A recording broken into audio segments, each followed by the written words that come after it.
Olá! Olá vocês aí! É sempre uma satisfação, uma alegria imensa ter todos vocês aqui comigo. Aqui é o canal Serviço Social Facilitado. Pois é, eu sou professora Paula Devaniri, sou assistente social com 20 anos de atuação em diversas áreas. E neste canal nós discutimos tudo referente ao universo do serviço social. Então, eu já convido vocês a se inscreverem no canal, cola comigo, deixa o seu like que é super importante. Você, assistente social, fala da onde atua, em qual serviço, deixa aqui porque eu quero saber.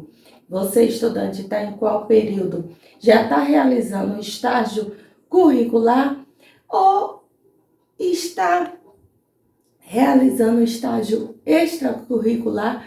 Conte aqui para mim porque eu quero saber. Eu, no momento, estou atuando como técnica social em um projeto socioambiental e urbanístico aqui na cidade de Salvador. Eu sou de Salvador, falo de Salvador, Bahia, dessa cidade gostosa e maravilhosa. E no vídeo de hoje eu resolvi aqui compartilhar com vocês uma experiência que eu tive referente à realização de seleção para estágio extracurricular. Pois é, lá no projeto, nós somos duas colegas e decidimos, junto com o nosso gerente, com o engenheiro-chefe da obra, pedimos a ele a contratação de um ou uma estagiária e ele resolveu atender. Então, eu decidi gravar aqui. Eu sempre fui supervisora, já fui supervisora de campo, já fui supervisora acadêmica. Ao longo desses meus 20 anos de atuação, eu sempre tive estagiários. Chegou o momento de eu ter até 3, porque por conta da nossa carga horária podemos ter 3. E, assim, eu sempre gostei de estar, de ter estagiária e de estar orientando, passando as informações referentes ao universo do serviço social. Então, no vídeo de hoje eu vou compartilhar aqui as minhas impressões, as minhas considerações nessa avaliação de estágio que eu fiz. Então, roda a vinheta!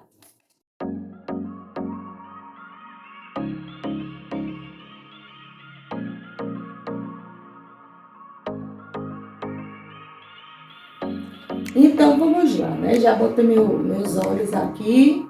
Vamos lá. Eu fiz, eu e a colega, nós fizemos a divulgação da vaga, mandamos para as faculdades aqui em Salvador, Eu tenho colegas contemporâneas igual a mim, que são coordenadoras do campo de estágio. Eu mandei, divulguei no meu perfil no LinkedIn. Inclusive, eu recebi currículos de colegas, de estudantes de São Paulo, teve vários currículos de São Paulo, do Rio de Janeiro. Teve um estudante que é daqui de Salvador, mas mora no Rio de Janeiro, entrou em contato comigo também. Enfim, no universo, para uma vaga, eu recebi 50 currículos. Teve gente de outros cursos, Relações institucionais, educação ambiental, que mandou também o currículo. E eu pontuei que a vaga era específica de serviço social. Então, nós recebemos, fizemos o filtro, dos currículos, e desse universo de 50 currículos, nós selecionamos 6, para poder fazer a entrevista. Então, desse universo dos 6, eu fiquei responsável por fazer a entrevista, o contato e tudo. E hoje, nós temos a facilidade de ter os mecanismos, as tecnologias ao nosso favor, que o candidato ele não precisa nem sair do conforto da sua casa para se deslocar ao ambiente, onde está ofertando a vaga, e você consegue fazer entrevista, via esses mecanismos, que é uma facilidade. No meu tempo não era assim, as entrevistas eram presencial. Eu lembro que o meu primeiro estágio extracurricular, eu comecei a estagiar, o estágio extracurricular, eu comecei a estagiar no terceiro semestre da faculdade, que foi aí que eu me apaixonei realmente pela profissão, e era num bairro muito afastado aqui do centro de Salvador, que é um bairro no subúrbio ferroviário, chamado São Tomé de Paripe. E eu tinha que sair da faculdade 11h30 para poder estar lá 1h30 da tarde, né? Então, assim, era muito complicado para poder conseguir chegar. E a entrevista foi lá, né? E era uma vaga que já vinha ofertando há muito tempo e ninguém ficava por quê? Primeiro, pela distância e segundo, pelo valor da bolsa, né? Da bolsa auxílio que pagava, que era pouquinha. Mas eu fui, encarei e fiquei. Então, o que foi que eu pontuei aqui referente, né, ao que aconteceu e o que vem acontecendo, né, quando eu converso com as colegas, né? O primeiro ponto que eu observei do universo dos candidatos foi a falta de comprometimento. Por quê? Porque eu agendei com 2 dias de antecedência, né, as entrevistas, pontuei aonde era o local de estágio, que é no subúrbio ferroviário de Salvador. E assim, o lugar não é de fácil acesso por conta da questão de transporte, o bairro, né? E eu pontuei onde era, como era, todas as condições antes de agendar a entrevista. E agendei, e teve uma candidata que pediu para remarcar para o dia seguinte, porque no dia e no horário ela não poderia, né? Eu fui super compreensiva e agendei para o dia seguinte. E uma outra candidata que confirmou e chegou no dia da entrevista, no dia e no horário, quando eu mandei o link da plataforma para realizar a entrevista, ela visualizou, né, confirmou comigo e eu fiz a chamada e ela não atendeu, né? Eu liguei por 3 vezes, aguardei um tempo de tolerância de 15 minutos e ela não atendeu. Então, essa candidata já estava descartada. E a do dia seguinte, a mesma coisa. Pediu para que eu reagendasse, eu reagendei. No dia, eu mandei o link, fiz a chamada, aguardei os 15 minutos e ela também não atendeu. Então, eu respondi por e-mail, né, que face a essa situação, estou com o cabelo aqui, a essa situação que ela já estava, né, descartada, desclassificada do processo seletivo para a vaga de estágio. Então, é uma coisa que eu sempre pontuo, né, é o nosso comprometimento, né, o nosso comprometimento com a nossa profissão, com o espaço ocupacional onde nós vamos atuar, né? O nosso comprometimento já vem desde o período da academia, né? A gente precisa ser um profissional comprometido, comprometido com o nosso código de ética, com o nosso projeto ético-político, com as 3 dimensões do serviço social. Precisamos ter imbuído dentro de nós esse comprometimento ao longo do momento que estamos na academia e principalmente quando nós colamos grau, nos formamos e nos damos entrada no nosso conselho e nos tornamos assistentes sociais e vamos em busca do nosso primeiro momento, né, para atuarmos na condição de assistente social. Isso é primordial. Um outro ponto, né, que eu achei bem interessante e trazer aqui para vocês, em referência, né, da questão do entendimento da área socioambiental, né? E só fazendo um adendo aqui, né, do comprometimento, todas as pessoas selecionadas são pessoas maduras, né? E tinha gente de 30, de 45, 46, 47 anos, pessoas mais velhas até do que eu, né? Então, isso você, porque são jovens, não. O nosso comprometimento, a nossa maturidade, a gente vai, logicamente, adquirindo ao longo do tempo, mas, né, na atual conjuntura, encontramos muita gente madura de 20 anos, 21 e assim por diante. Então, voltando ao segundo ponto, essa questão do entendimento, né? De entender o que é a área socioambiental. Nos primórdios, logo quando me formei, era tratado como serviço social e meio ambiente. Só que hoje a terminologia é a área socioambiental. E, assim, todos os candidatos que eu entrevistei não tinham esse conhecimento. Não sabia que era uma vertente, uma possibilidade de atuação do assistente social na área socioambiental. Alunos, né, da Universidade Federal da Bahia, da UFBA, da Universidade Católica de Salvador, a UFSAL, que foi a universidade que eu estudei, de outras faculdades e universidades também, na modalidade tanto presencial quanto à distância, todos falaram que desconheciam esse campo de atuação do assistente social. E eu achei assim bem interessante que teve um candidato que falou assim: Paula, para mim o assistente social só atuava na saúde e na área jurídica, né? No sócio jurídico. Teve uma outra candidata, também eu só sabia que atuava na saúde e na assistência social. Aí, quando eu disse, eu estudei na Católica também, ela, então você conhece minhas professoras, né? Foram as suas. Eu disse, não, não foram, porque eu tenho 20 anos de formada e provavelmente suas professoras foram minhas colegas no período que eu estava na academia, mas não foram as minhas professoras. E a sua grade curricular é completamente diferente da minha grade curricular, porque com o passar dos anos, do tempo, né, o curso precisa ser modernizado e a grade curricular ela é atualizada. E um outro ponto também, né, que porque eu faço a entrevista peço para a pessoa falar um pouquinho dela, as expectativas frente ao campo de estágio e o entendimento que ela tem, né, da atuação do assistente social na área socioambiental.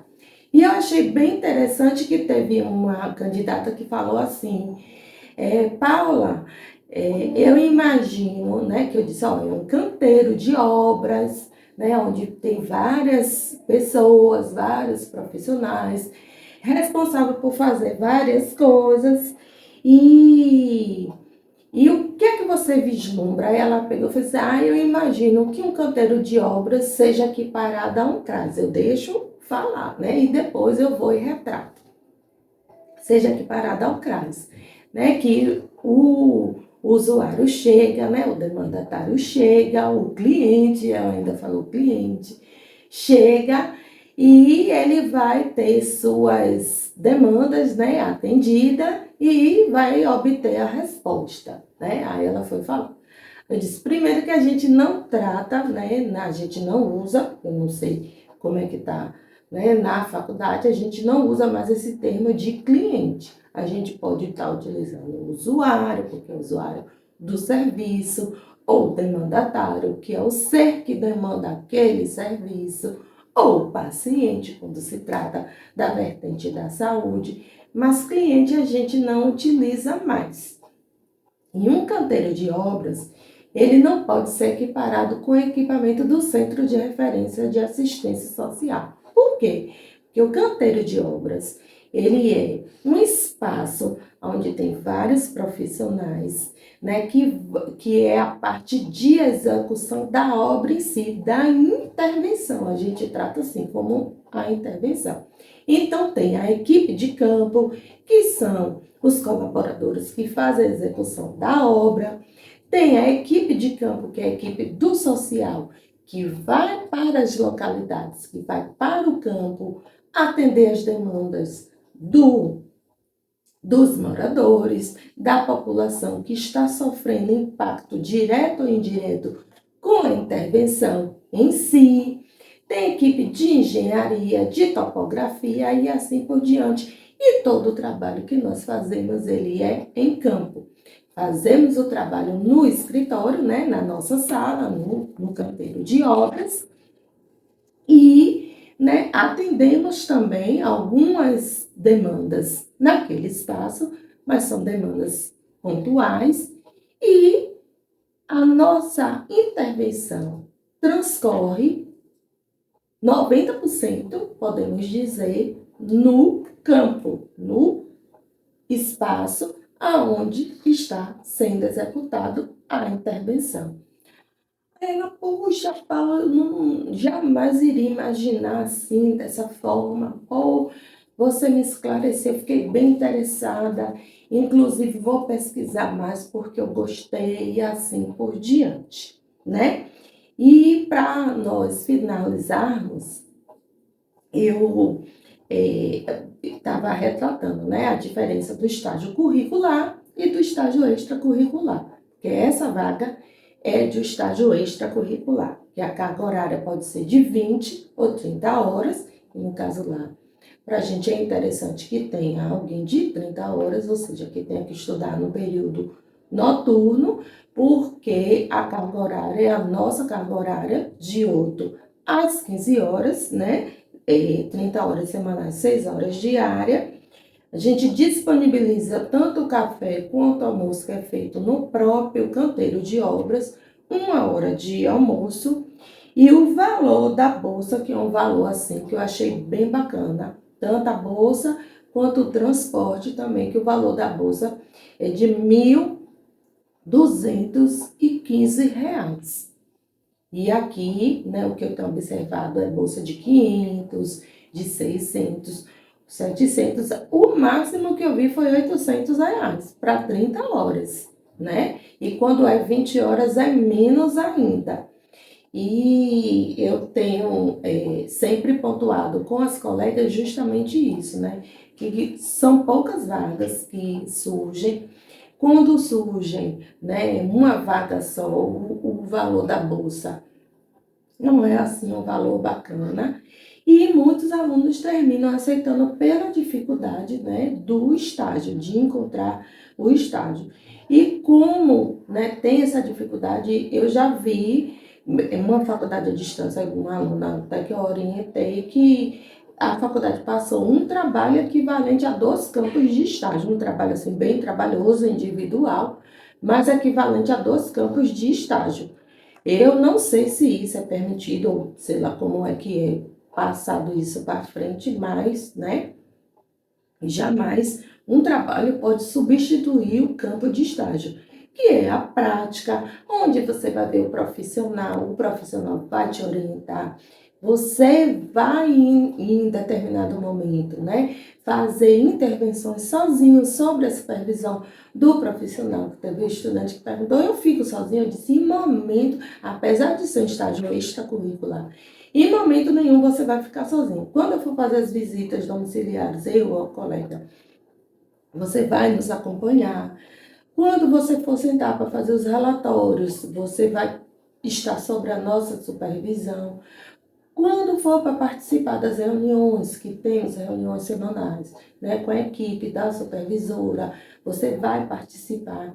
Então, tudo que nós fazemos, você vai estar inserido e nós vamos estar te orientando, explicando tudo, tirando suas dúvidas. O estágio é para esse momento, para você se apropriar, tomar para si a nossa prática, a nossa intervenção, seja na área que for.